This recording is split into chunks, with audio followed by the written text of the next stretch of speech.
आज हम लोग हाइट एंड डिस्टेंस चैप्टर से कुछ क्वेश्चन सॉल्व करने वाले हैं और ये सारे क्वेश्चन प्रीवियस ईयर रेलवे में पूछा जा चुका है। तो चलिए देर ना करते हुए वीडियो को स्टार्ट करते हैं। तो हम लोग का पहला क्वेश्चन है, एक सीधे खंभे की परछाई, तो एक खंभा है ये और उसकी परछाई हमेशा जमीन पे ही बनेगा, तो ये उसका परछाई है और उसकी परछाई उसकी ऊंचाई से √3 गुना है, ठीक है। और तो उसका 49 कोण तो ऐसे बनेगा, तो यहाँ पे एक दागी देने से एक राइट एंगल ट्रायंगल फॉर्म होगा और जितना भी क्वेश्चन हम लोग बनाएंगे सब राइट एंगल ट्रायंगल ही बनता है हाइट एंड डिस्टेंस में। तो यही वाला जो कोण है ये पूछा गया है, इसको हम लोग थीटा मान लेते हैं। और क्वेश्चन को फिर से पढ़िए, एक सीधे खंभे की परछाई जो है, ये खंभा है और इसका परछाई ये वाला है, परछाई उसकी ऊंचाई से √3 गुना है, तो ये ऊंचाई उसको मान लेते हैं 1, ठीक है। ये खंभा है, खंभाई की ऊंचाई हम लोग 1 मान लेते हैं और उसका परछाई बोल रहा है इसका √3 गुना है, तो इसका, ठीक है, इसका मतलब क्या, मल्टीप्लाई इसका √3 गुना, मतलब √3 से इसको गुना कर दीजिए, तो √3 से इसको गुना करेंगे तो √3 होगा। कहने का मतलब है यहाँ से यहाँ तक का डिस्टेंस हम लोग का √3 निकल के आ गया और यहाँ से यहाँ तक का 1 निकल के आ गया, तो थीटा का वैल्यू पूछा गया है। तो बहुत ही इजी क्वेश्चन है। तो इसको हम लोग देखिए, जब ये, इसको हम लोग क्या बोलते हैं, P बोलते हैं और इसको हम लोग B बोलते हैं, ये H है। तो हम लोग का वैल्यू क्या क्या दिया गया है, P और B का वैल्यू दिया गया है। तो हम लोग को पता है tan थीटा = P/B होता है, ठीक है। इसके पार्ट, इससे पहले वाले पार्ट में मैंने बताया था कि tan थीटा = P/B होता है, sin थीटा का क्या होता है, cos थीटा का क्या होता है। तो जिसे नहीं पता है वो वीडियो जाके देख सकते हैं, डिस्क्रिप्शन में भी लिंक दिया गया है। तो देखिए tan थीटा = P/B होगा, तो tan थीटा को ऐसे ही रहने देते हैं, P के जगह पे हम लोग 1 लिखेंगे और B के जगह पे √3 लिखेंगे।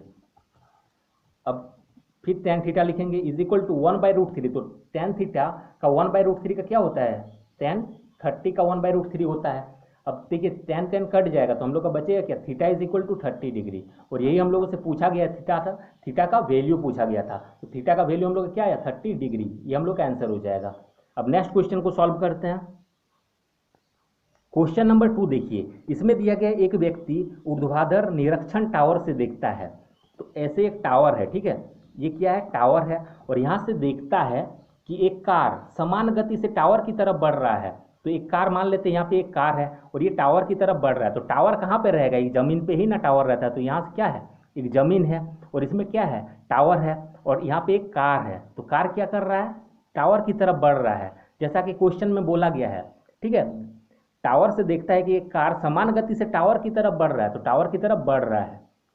यदि वह 30 डिग्री से 45 डिग्री डिप्रेशन कोण को बदलने में 12 मिनट लेता है, देखिए यहाँ से यहाँ तक एक कोण बनेगा, ठीक, राइट एंगल ट्रायंगल बन रहा है और यहाँ पे कोण क्या था, 30 डिग्री था, ठीक है, और उससे क्या हो रहा है, 45 डिग्री बन रहा है, 30 डिग्री से 45 डिग्री में बदल जा रहा है। दो को एंगल दिया गया है और बदलने में क्या हो रहा है, 12 मिनट लगता है। तो 12 मिनट कौन वाला दिया गया है, यहाँ से यहाँ तक पहुँचने में, ये एंगल से ये एंगल बनने में 12 मिनट लग रहा है। तो मतलब यही है ना, कार इधर आ रहा है तो यहाँ से यहाँ तक जब पहुँचा तभी ना ये एंगल बना, और यहाँ से यहाँ तक पहुँचने में कितना, 12 मिनट लगता है। तो ये वैल्यू हम लोग को दिया गया है 12 मिनट। तो कार कितनी जल्दी कार निरीक्षण टावर पर पहुंच जाएगी, तो और कितना टाइम लगेगा। तो यहाँ से यहाँ तक का वैल्यू हम लोगों को पूछा गया है, यहाँ तक पहुँचने में यही वाला डिस्टेंस ना कवर करना पड़ेगा। तो बहुत ही इजी क्वेश्चन है। अब देखिए ये सब एंगल हम लोग कैसे लिख सकते हैं, यहाँ पे 30 क्यों नहीं लिखे और यहाँ पे 45 क्यों नहीं लिख दिए। तो देखिए जितना दूर वाला रहता है वो वाला दूर वाला हम लोग छोटा एंगल लेते हैं, जितना दूर जाएगा एंगल कम होते जाएगा, ये बात को याद रखना है, और जितना करीब आएगा उतना एंगल बढ़ते जाएगा। कैसे, देखिए ये 90 डिग्री का होता है, यहाँ पे हम लिख देते हैं ये 90 डिग्री होता है, और इधर जितना करीब आएंगे क्या हो रहा है, एंगल बड़ा बन रहा है। तो जितना करीब आएंगे याद रखना है कि एंगल बड़ा होगा, और जितना दूर जाएंगे एंगल क्या होगा, छोटा होगा। इसीलिए दूर वाला एंगल हमेशा कम लिखना है और सामने वाला एंगल ज़्यादा लिखना है। तो अब क्वेश्चन को सॉल्व कर लेते हैं, बहुत ही इजी क्वेश्चन दिया गया हम लोगों का। तो इसमें देखिए दो गो ट्रायंगल बन रहा है, एक ये वाला और एक ये वाला ट्रायंगल बन रहा है। तो पहले छोटा वाला ट्रायंगल देखते हैं, मतलब ये वाला ट्रायंगल। तो इसमें देखिए 45 है, तो ये भी 45 होगा और ये 90 होगा। तो 45 45 90 के लिए हम बताए थे 1/√2 होता है, तो 45 का 1 हो जाएगा यहाँ पे, ये 45 का यहाँ पे 1 हो जाएगा और 90 का √2 हो जाएगा। तो 90 का लिखने की कोई ज़रूरत नहीं है। अब यहाँ से यहाँ तक का हम लोगों को, ये वाला हम क्यों लिखे सामने सामने में, छोटा वाला फिगर का ही पहले लिखेंगे और सामने सामने में लिखेंगे ताकि पहचान सके, ठीक है। अब बड़ा वाला फिगर देखते हैं, तो ये बड़ा वाला फिगर है और इसका जो वैल्यू सब हम लोग दूर दूर में लिखेंगे। तो ये देखिए 30 है, ये 90 है, तो ये कितना होगा टोटल 60 होगा। ये पूरा वाला बड़ा वाला वैल्यू, बड़ा वाला एंगल 60 होगा। तो 30 60 90 जब रहता है तो 30 का हो जाता है 1, 60 का हो जाता है √3, यहाँ से यहाँ तक का √3 हो जाता है। और 90 का 2, तो उसका लिखने का जरूरत नहीं है, इस दागी का 2 हो जाएगा। तो देखिए हम लोग का इतना वैल्यू हम लोग को पता था जो हम लोग लिख चुके हैं। अब क्वेश्चन को सेकंड्स में सॉल्व कर सकते हैं इतना करने के बाद। तो देखिए हम लोग का ये वाला वैल्यू दिया गया है। अब टोटल दागी का लंबाई मतलब ये वाला, ठीक है, इसी के बराबर है, इसी के बराबर होगा। तो ये अगर √3 है और यहाँ पे 1 है तो ये कितना होगा, ये मान लेते हैं √3 के जगह पे अगर 3 रहता, ये टोटल लंबाई कितना है 3 है। ये टोटल लंबाई 3 अगर रहता और यहाँ से यहाँ तक 1 है तो यहाँ तक क्या होता 2 होता, क्योंकि दोनों को मिला के ही ना एक दागी बन रहा है। तो 2 कैसे आया था, 3 से 1 को घटाएंगे तो ना 2 आ रहा था। उसी तरीके से 3 तो दिया नहीं गया है, √3 है, ये टोटल लंबाई क्या है √3 है। तो √3 से अगर इस 1 को हटा देंगे, ठीक, तो हम लोग का यहाँ तक का मिल जाएगा। तो हम लोग घटा देते हैं इससे इसको, मतलब √3 से 1 को घटा देंगे तो हम लोग को ये वाला डिस्टेंस मिलेगा। तो ये वाला डिस्टेंस हम लोग को कितना दिया गया है 12 मिनट का दिया गया है, ठीक है। तो हम लोग को निकालना क्या है, निकालना ये वाला वैल्यू है। तो ये वाला वैल्यू कितना है 1 है। तो 1 इज इक्वल टू हम लोग को सॉल्व कर देना है। तो 12 और ये डिवाइड में चल जाएगा, ये तो सिंपल कैलकुलेशन है। अब ये माइनस में और ये मतलब मल्टीप्लाई में, इसको सॉल्व करेंगे अब तो 12 × 1 12 हो जाएगा और ये √3 - 1। अब इसको रैशनलाइज कर देंगे, √3 - 1 है तो रैशनलाइज करेंगे तो √3 + 1 और नीचे में भी क्या होगा √3 + 1। अब इससे इसको मल्टीप्लाई करेंगे तो अभी ऐसे ही रहने देते हैं। अब देखिए √3 - 1 है, एक √3 + 1 है, मतलब a - b है, एक a + b है। तो a - b × a + b का फॉर्मूला होता है a² - b²। तो a ये है तो a² - b के जगह पे 1 है तो 1 का स्क्वायर। अब देखिए 12 √3 + 1, इसको ऐसे ही रहने देते हैं। और √3 का स्क्वायर 3 - 1 का स्क्वायर 1, 12 हो जाएगा √3 + 1 और 3 से 1 जाएगा तो 2 का टेबल में ये 6 बार में। अब हम लोग का क्या बचा 6 √3 + 1, तो यहाँ पे एक बार लिख लेते हैं 6 √3 + 1, यही हम लोग का बचा है यहाँ पे। बस इसको सॉल्व कर देंगे अब 6 × √3, 6 √3 हो जाएगा, मतलब दोनों से मल्टीप्लाई करना पड़ेगा, 6 को इससे भी और 6 को इससे भी। तो 6 को इससे मल्टीप्लाई करेंगे तो 6 √3, फिर प्लस 6 को 1 से करेंगे 6 हो जाएगा। ये सब जनरल कैलकुलेशन है, इसमें आप लोग स्टेप बाउंस भी कर सकते हैं। हम एक एक स्टेप को बता रहे हैं ताकि आप लोगों को कोई कंफ्यूजन ना रह जाए। देखिए 6 हो जाएगा, √3 का वैल्यू 1.732 प्लस 6 हो जाएगा। अब जब इससे इसको मल्टीप्लाई करेंगे हम लोग तो 10.392 आएगा प्लस 6। अब इससे इसको ऐड कर देंगे हम लोग तो हो जाएगा 10 और 6 16 हो जाएगा 0.392। ये जो है हम लोग का आंसर हो जाएगा। अब नेक्स्ट क्वेश्चन को सॉल्व करते हैं। क्वेश्चन नंबर 3 देखिए, इसमें दिया गया 15 मीटर लंबा एक खंभा दीवार के सहारे जमीन के 60 डिग्री पर कोण पर टिका है। तो दीवार की किस ऊंचाई पर पहुंचेगा, तो एक दीवार है ये, ठीक है, एक ये क्या है दीवार है और इसके सहारे एक खंभा टिका हुआ है और इसका लंबाई हम लोग को दिया गया है 15 मीटर। 15 मीटर लंबा एक खंभा जो है दीवार के सहारे टिका हुआ है। तो ये खंभा क्या है, दीवार है, इसमें टिका हुआ है, ये हम लोग का क्या है खंभा है। तो खंभा दीवार ये सब कहाँ पे रहता है, जमीन पे रहता है। तो यहाँ पे एक जमीन बनेगा। तो ये देखिए जमीन देने से ये क्या हो जा रहा है, राइट एंगल ट्रायंगल बन रहा है और बोल रहा है 60 डिग्री का एंगल बनाता है। तो यहाँ पे 60 डिग्री बनेगा। तो किस ऊंचाई पर पहुंचेगा हम लोग को ये निकालना है, ठीक है। बहुत ही इजी क्वेश्चन है। ये 30 है, ये 60 है, तो ये 90 होगा ही और ये 30 होगा। 30 60 90 का बनेगा। अब देखिए 30 का हो जाता है 1, 60 का हो जाता है √3, तो यहाँ पे लिख देते हैं हम √3 और 90 का हो जाता है 2। सॉरी ये 15 मीटर था और 90 का क्या हो जाएगा 2। तो देखिए इसी का वैल्यू हम लोग को दिया गया है 2 = 15, ये हम लोगों को दिया गया है। तो हम लोग लिख सकते हैं यहाँ पे 2 आया ना, तो 2 = 15 हम लोग लिख सकते हैं। और दीवार कितना है √3 है, तो √3 = निकाल देना है। तो 15/2 और गुना में √3। अब देखिए इसको हम लोग इजीली सॉल्व कर सकते हैं। तो 15 × √3 जो है, √3 का वैल्यू यहाँ पे लिख देते हैं 1.732 होता है और डिवाइड में 2। अब 15 से इसको मल्टीप्लाई करेंगे, तो जब 15 से इसको हम लोग मल्टीप्लाई करेंगे तो आएगा 25.980 इतना आएगा और डिवाइड में 2। अब इससे इसको डिवाइड कर देंगे, तो इससे इसको डिवाइड जब हम लोग करेंगे तो 12.990 मीटर, ठीक है, और यही हम लोग का आंसर हो जाएगा। अब नेक्स्ट क्वेश्चन सॉल्व करते हैं। क्वेश्चन नंबर 4 को सॉल्व करिए। इसमें दिया गया एक जेट प्लेन, ठीक है, जेट प्लेन मतलब क्या, हवाई जहाज। एक जेट प्लेन का उत्थान कोण जमीन पर एक बिंदु P से 60 डिग्री है, ठीक है। तो देखिए एक जेट प्लेन है, ठीक। तो एक जेट प्लेन हम मान लेते हैं यहाँ पे बिंदु है, जेट प्लेन तो हमेशा हवा में ही रहेगा। तो जेट प्लेन बिंदु P से, तो P बिंदु कहाँ पे रहेगा, ऊपर में रहेगा। और जमीन पर बन रहा है कोण 60 डिग्री। एक जेट प्लेन का उत्थान कोण जमीन पर एक बिंदु, तो जमीन पर एक बिंदु हम मान लेते हैं, यहाँ पे मान लेते हैं जमीन है, ठीक। ये जमीन है और इस पर क्या बन रहा है, एक एंगल बन रहा है। हवाई जहाज है तो हवाई जहाज तो क्या होगा, जेट प्लेन हमेशा ऊपर रहेगा और यहाँ से एक एंगल बना रहा है और वो एंगल हम लोग को दिया गया है कितना, 60 डिग्री है, 60 डिग्री। अब बोल रहा है 15 सेकंड की उड़ान के बाद जेट प्लेन का उत्थान कोण 30 डिग्री हो जाता है, ठीक है। तो क्या कर रहा है, देखिए 15 सेकंड उड़ रहा है तो एंगल क्या हो रहा है, घट जा रहा है। तो देखिए अगर इधर उड़ता प्लेन, अगर प्लेन इधर उड़ता तो हम लोग का एंगल यहाँ से क्या हो रहा है, बढ़ जाएगा। और ऐसे अगर जाएगा उड़ता, इधर उड़ के अगर जाता तो एंगल क्या हो रहा है, बढ़ जा रहा है। लेकिन क्या हो रहा है, यहाँ पे दिया गया एंगल घटा हुआ है। तो इसका मतलब क्या है, इधर नहीं उड़ा है प्लेन, प्लेन किधर उड़ा है, इधर उड़ा है प्लेन को, ठीक है। तो इधर उड़ रहा है जब, तो यहाँ से किसी बिंदु होगा ही एक, यहाँ मान लेते हैं उड़ उड़ के यहाँ तक गया और यहाँ से जो एंगल हम लोग का बना रहा है, ये वाला एंगल वो बना रहा है 30 डिग्री का, ये वाला एंगल 30 डिग्री बना रहा है जो कि बोला गया है। 15 सेकंड उड़ान के बाद जेट प्लेन का उत्थान कोण 30 डिग्री है। तो 15 सेकंड यहाँ से यहाँ तक उड़ के गया, ठीक है, कुछ डिस्टेंस कवर किया तो कितना बन गया, 30 डिग्री का एंगल बनाया। अब बोल रहा है यदि जेट प्लेन इतना मीटर की समान ऊंचाई पर उड़ रहा है, मतलब यहाँ से जो ऊंचाई बन रहा है, यहाँ से कुछ हाइट होगा हम लोगों का, तो यहाँ पे भी हाइट हम लोग क्या होगा, इक्वल होगा। यहाँ पे साफ साफ बोल दिया गया कि यदि जेट प्लेन इतना मीटर की समान ऊंचाई पर उड़ रहा है तो इतना इक्वल ऊंचाई है, मतलब ये ऊंचाई और ये ऊंचाई इक्वल है। और वो हम लोग का दिया गया है 1500√3 मीटर ऊंचाई पर उड़ रहा है। तो ये जो हाइट है हम लोगों का 1500√3 हो जाएगा यहाँ से यहाँ तक का। तो जेट प्लेन की गति ज्ञात कीजिए, हम लोग को गति ज्ञात करने बोला है, उसका स्पीड कितना होगा ये हम लोग को निकालना है। तो देखिए यहाँ से यहाँ तक जो गया ये क्या होगा, डिस्टेंस हो जाएगा। यहाँ से यहाँ तक कुछ गया होगा वो हम लोग क्या निकलेगा, दूरी निकल के आ जाएगा। हम लोग को ये वाला वैल्यू फाइंड करना है। हम लोग क्या दिया गया है, टाइम दे दिया गया है 15 सेकेंड और हम लोग को निकालने बोला गया गति। तो गति मतलब चाल ही समझ लीजिए, ठीक। तो चाल बराबर हम लोग को पता है, चाल या गति बराबर दूरी बटा समय होता है।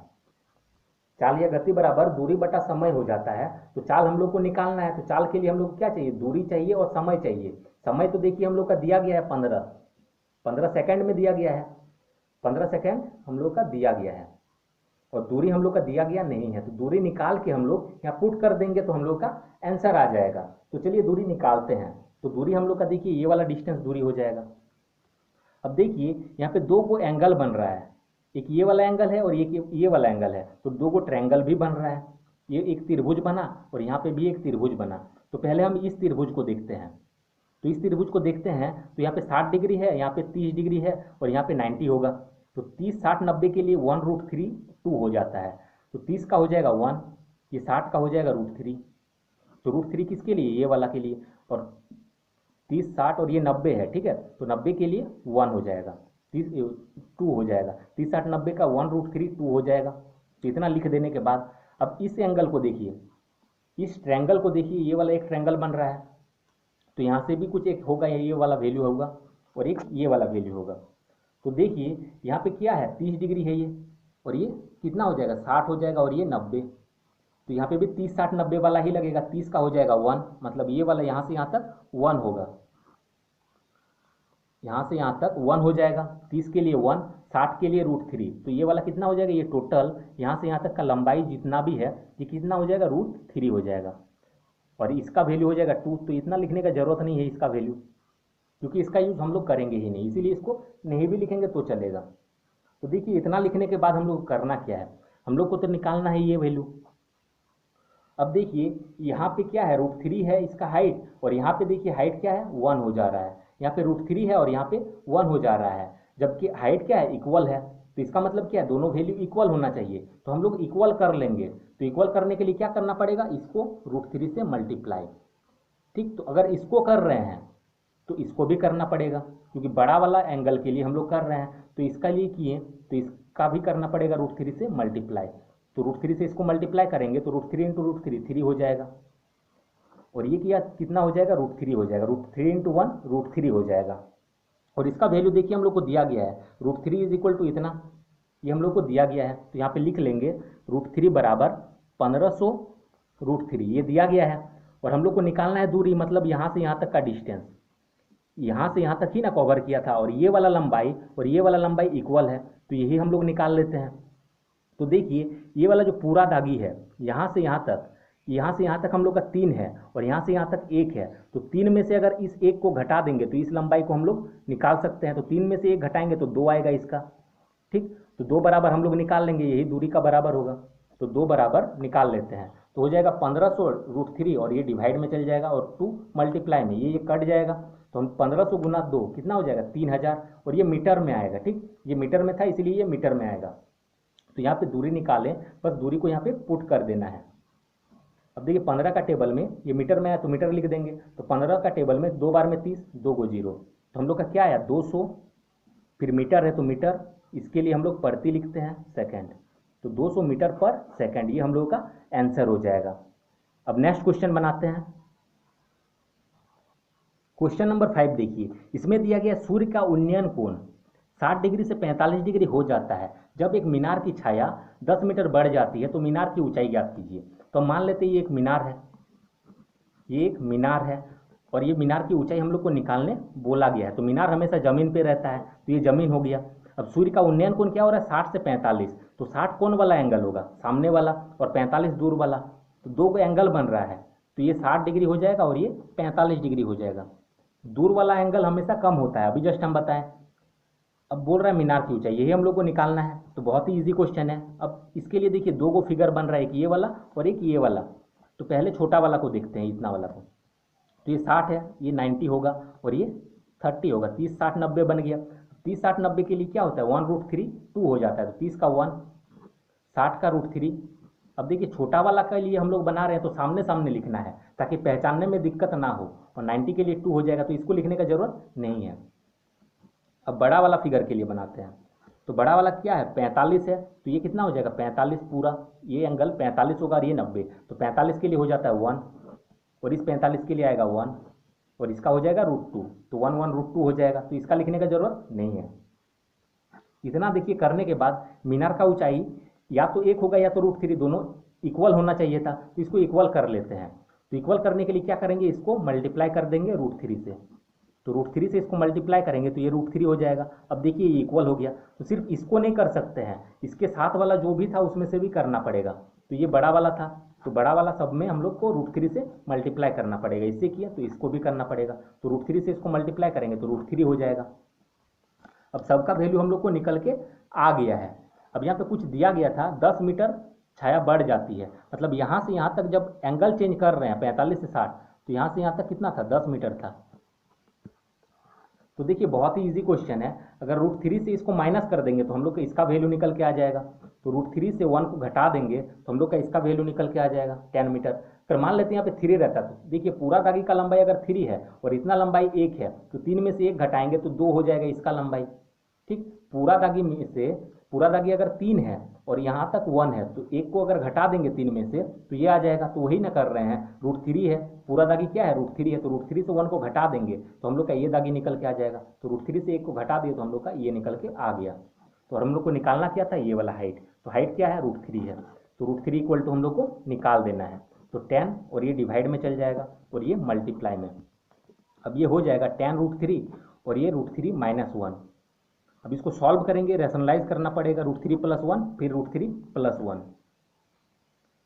अब देखिए ये हो जाएगा 10 √3 और इसको √3 + 1 रहने देते हैं। अब नीचे वाला को अगर सॉल्व करेंगे, देखिए a - b × a + b हो रहा है, तो हम लोग a² - b² में तोड़ेंगे, तो ये a है तो a² - b²। अब इसको सॉल्व करेंगे तो देखिए इसको सेम टू सेम उतार देते हैं, जितना है 10 √3 और √3 + 1 यही है, और ये डिवाइड में क्या है √3 का स्क्वायर, तो √3 का स्क्वायर 3 हो जाता है, -1 का स्क्वायर 1 हो जाता है। अब इसको सॉल्व करेंगे तो हो जाएगा 10 √3 और √3 + 1, और ये डिवाइड में क्या होगा 3 से 1 जाएगा 2, तो 2 का टेबल में देखिए 5 बार में कट जाएगा।